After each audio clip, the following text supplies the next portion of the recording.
Growing up, dancing was a huge part of my culture. Every time I turned around, there was music playing, whether it was salsa, merengue, bachata.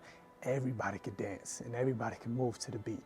It was ever flowing throughout my household.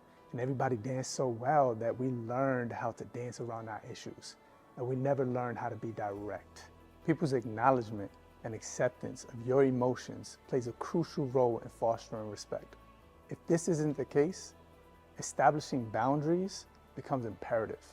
The dancing stops now.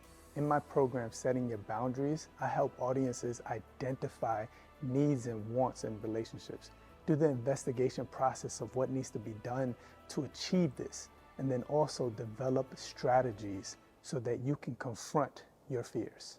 I think what surprised me the most was the amount of vulnerability that he had and the stories that he shared, especially dealing with his dad.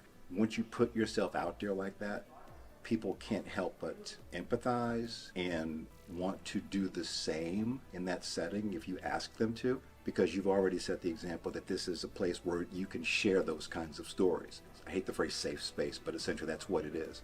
So I think that's what surprised me the most, and how people just took to it and did it and followed. If you struggle to set boundaries like I did, then this session is for you.